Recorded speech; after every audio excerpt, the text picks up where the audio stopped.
Hello everyone, आज के video में हम जीसेट पेपर 1 2024 के रिगार्डिंग डिस्कस करेंगे।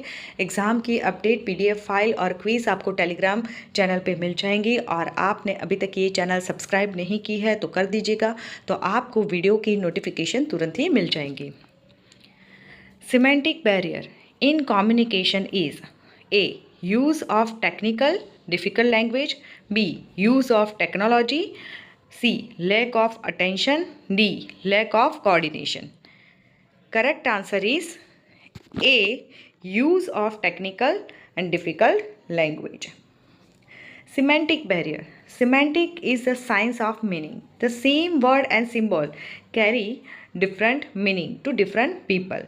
तो यहाँ पे जो वर्ड है वो सेम है बट उसका जो मीनिंग है वो डिफरेंट है और डिफरेंट लोग के लिए वो मीनिंग डिफरेंट होगा। The meaning intended by the sender may be quite different from the meaning followed by the receiver. अभी सेंडर वो वर्ड जो यूज़ कर रहा है उसके लिए कोई और मीनिंग है और रिसीवर जो रिसीव कर रहा है वो वर्ड सुन रहा है उसके लिए भी उसका मीनिंग कुछ अलग है। And this leads to semantic barrier, और इसकी वजह से सिमेंटिक बैरियर क्रिएट होता है। इट मीन्स कि जहाँ पे वर्ड सिमिलर है बट उसका मीनिंग है वो पर्सन वाइज डिफरेंट होता है तो उसे बोलते हैं semantic barrier. The key purpose of effective communication is a create barriers, B. promote misunderstanding, C. effect change, D. confuse audience. Correct answer is C. effect change. अभी question में आपको पूछा है effective communication. Effective communication means अच्छे तरीके से जो communication होता है, जो सेंडर है जो इन्फॉर्मेशन रिसीवर को देना चाहता है, जो मीनिंग में सेंड कर रहा है रिसीवर सेम वही मीनिंग में समझ रहा है तो उसे बोलते हैं इफ़ेक्टिव कम्युनिकेशन। यहाँ पे ऑप्शन ए है create barriers. Barriers it means obstacle, problem.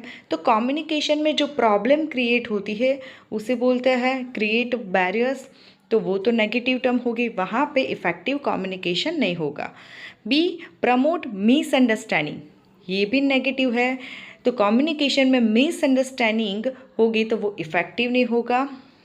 C effect change. Effect change it means कि जो कम्युनिकेशन है वो करेक्ट वे से हुआ है, जो सेंडर मैसेज सेंड कर रहा है रिसीवर को सेम मीनिंग में रिसीवर समझ रहा है तो उसे बोलते हैं effect change. D confuse audience, again negative. Effective communication की वजह से जो ऑडियंस है वो कंफ्यूज नहीं होती है तो उसे इफ़ेक्टिव नहीं बोलेंगे। Identify the correct sequence of the element in the communication system. A. Speech, B. Speaker, C. Receiver, D. Effect. The correct choice is A. B, A, C, D, B, A, B, D, C, C, B, A, D, C, D, C, D, B, A. Correct answer is A B A C D. अभी communication की process है वो कहाँ से start होगी? Speaker. जब speaker है वो कम्युनिकेट करना स्टार्ट करेगा तब वहाँ से प्रोसेस स्टार्ट होगी। तो बी स्पीकर वो पहले आएगा, तो यहाँ पे ऐसे कौन सा ऑप्शन है? एक ए है और एक सी है जहाँ पे पहले बी है। नेक्स्ट अभी स्पीकर क्या करेगा? स्पीच डिलीवर्ड करेगा, तो वो क्या होना चाहिए? सेकंड स्टेप सेम अगेन, ए में बी, सेकंड नंबर पे ए है और सी में भी ए है। देन सी, अभी रिसीवर को वो मैसेज रिसीव होगा तो थर्ड नंबर पे आएगा सी, और यहाँ पे क्या है? डी। तो इफ़ेक्ट तो बाद में आएगी, रिसीवर जब मैसेज रिसीव कर देगा उसके बाद में इफ़ेक्ट आएगी। तो यहाँ पे ये जो है ऑप्शन वो एलिमिनेट हो जाएगा और आपका जो फाइनल आंसर है वो ए हो जाएगा। तो पहले स्पीकर है वो स्पीच डिलीवर्ड करेगा, रिसीवर उसे रिसीव करेगा और उसके बाद उसकी इफ़ेक्ट आएगी। तो correct answer is A. Which of the following is an example of Non-verbal communication. A. Writing on the blackboard. B. Speaking on microphone. C. Sending a voice message. D. Nodding head to indicate disagreement. Correct answer is D. Non verbal. तो यहाँ question में आपको क्या पूछा है, example of non verbal communication. तो उसके लिए पहले हमें समझना पड़ेगा कि नॉन वर्बल कम्युनिकेशन क्या है। Non verbal communication means conveying information without using word. आपको वर्ड यूज़ नहीं करना है, जस्ट आपके एक्सप्रेशंस या फिर बॉडी मूवमेंट से आपको कम्युनिकेशन करना है। तो वो जो कम्युनिकेशन है उसे क्या बोलेंगे, non verbal communication. This might involve using certain facial expressions or hand gesture to make a specific point, or it could involve the use of eye contact, physical proximity, and other non-verbal cues to get a message across. तो ये जो message है non verbal communication से वो कैसे delivered करते हैं, वो फेशियल एक्सप्रेशन से करते हैं, जेस्चर्स इट मीन्स कि जो बॉडी मूवमेंट है उससे करते हैं, आई कांटेक्ट से करते हैं। तो जहाँ पे एक्सप्रेशंस और बॉडी मूवमेंट से कम्युनिकेशन होता है तो उसे बोलते हैं नॉन वर्बल कम्युनिकेशन। तो यहाँ पे जो writing on the black board, तो वो तो राइटिंग हुआ, वो वहाँ पे एक्सप्रेशन या फिर ऐसा कुछ है नहीं body movement. Speaking on microphone, वो भी क्या हुआ, oral. Then sending a voice message, वो भी क्या हुआ, oral communications. Then left only one, nodding head to indicate disagreement. Nodding means हिलाना, तो यहाँ पे सिर्फ हेड हिला के वो डिसएग्री है ऐसा बता रहा है। तो वहाँ पे वो कुछ बोल भी नहीं रहा है, कुछ लिख भी नहीं रहा है, सिर्फ अपने बॉडी मूवमेंट से वो अग्री है कि डिसएग्री है वो बता रहा है। तो यहाँ पे example of non verbal communication answer आएगा डी। यहाँ पे types of non verbal communication है, facial expression, gestures it means कि जो बॉडी मूवमेंट से कम्युनिकेशन करते हैं उसे बोलते हैं gestures. Paralinguistic, such as a loudness और टोन ऑफ वॉइस, जो आप बोल रहे हो जो टोन है उसे क्या बोलेंगे, पैरालिंग्विस्टिक। बॉडी लैंग्वेज, प्रॉक्सिमिक्स और पर्सनल स्पेस, तो जो डिस्टेंस होता है उसे बोलते हैं proxemics. I guess, haptics it means touch. Appearance it means your dressing, look and artifacts, object and image. तो ये सारे जो टाइप्स है वो है non verbal communication. Encoding in the communication system means A. Converting thoughts or idea into a message. B. Translating message into idea or thoughts. C. Providing opinion on the sender. D. Avoiding difficult words in the message. Correct answer is A. Converting thoughts or idea into a message. Encoding. Encoding is the process of converting thoughts, idea and information into a symbolic form such as words, gestures or pictures that can be understood by another person. तो encoding means जो भी thoughts है और idea है उसे message में convert करना, symbolic form में कन्वर्ट करना, जैसे कि वर्ड्स है, जेस्चर्स है और पिक्चर्स है, तो उसे बोलेंगे encoding। ये एक वीडियो कम्युनिकेशन प्रोसेस के ऊपर बना हुआ है, आप देख सकते हो, वहाँ से आपको डिटेल में प्रोसेस मिल जाएंगे। Which one among the following is the common language for AI? A.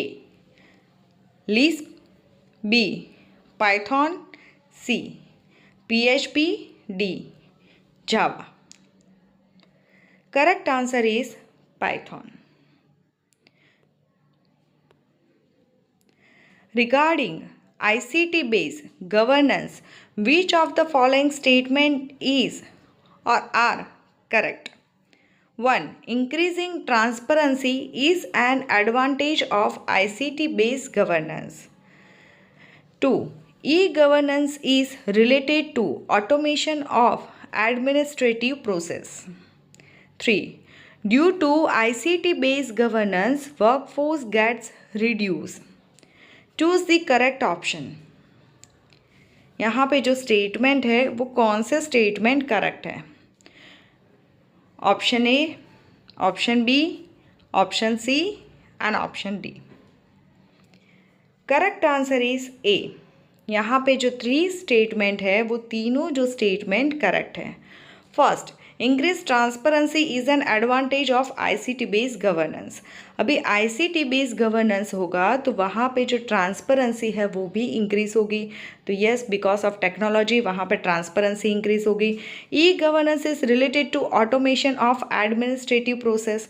तो ये ई गवर्नेंस की वजह से जो एडमिनिस्ट्रेटिव प्रोसेस है वो भी ऑटोमेशन हुई है, तो वो भी करेक्ट है. And due to ICT based governance workforce gets reduce. अभी टेक्नोलॉजी की वजह से जो वर्कफोर्स इट मीन्स जो एम्प्लॉय है वो भी क्या हुए हैं, रिड्यूस हुए हैं. तो आपका जो करेक्ट आंसर होगा option A. Which among the following are the national coordinator for Swayam? 1. Indian institute of technology Kanpur. 2. University Grants Commission. 3.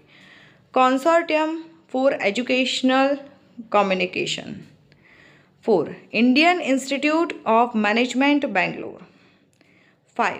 National Institute of Open Schooling. Choose the correct answer from the option given below. A 1 2 3 4, B 2 3 4 5, C 1 2 3 5 and D 2 3 4. Correct answer is option B 2 3 4 5. तो university grant commission, consortium for educational communication, Indian institute of management Bangalore and national institute of open schooling, ये जो 4 institute है वो national coordinator है स्वयं के.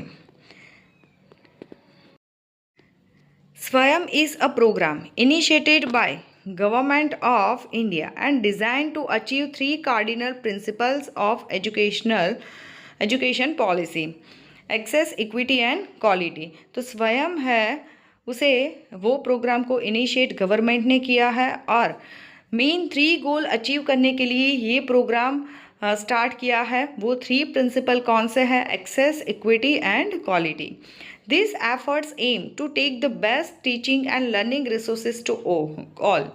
तो यहाँ पे जो स्वयं का एफर्ट्स लगाने का मेन जो रीज़न है वो है कि बेस्ट टीचिंग प्रोवाइड हो सारे स्टूडेंट को और बहुत सारे लर्निंग सोर्सेज वहाँ पे अवेलेबल हो. स्वयं seeks to bridge the digital divide for students who have hitherto remain untouched by the digital revolutions. तो जो स्वयं है वो एक ब्रिज है डिजिटल डिवाइड. तो जो कोई स्टूडेंट है वो अनटच, इट मीन्स कि जो कनेक्टेड नहीं है वो स्टूडेंट को भी कनेक्ट करने का काम कौन कर रहा है? स्वयं. नेशनल कोऑर्डिनेटर फॉर स्वयं, मोस्ट इम्पॉर्टेंट, आपको ये 9 जो भी कोऑर्डिनेटर है वो सारे आपको याद रखने हैं, आपके एग्ज़ाम में आएंगे. और यहाँ पे जो फुल फॉर्म है वो भी आपके एग्ज़ाम में बहुत ही इम्पॉर्टेंट है, बिकॉज जीसेट के एग्ज़ाम में कुछ क्वेश्चन फुल फॉर्म बेस होते हैं, तो आपके लिए फुल फॉर्म भी बहुत ही इम्पॉर्टेंट है. A, all Indian council for technical education, national programme on technology enhanced learning, university grant commission, consortium for educational communication, national council for educational research and training, national institute of open school, Indira Gandhi national open university, Indian institute of management Bangalore, national institute of technical teachers training and research. तो ये जो सारे name हैं वो है national coordinator for स्वयं. आप लोग कोई स्पेसिफिक टॉपिक स्टडी करना चाहते हो, पेपर 1 का या फिर पेपर 2 कॉमर्स का, तो आप कमेंट बॉक्स में लिख सकते हो।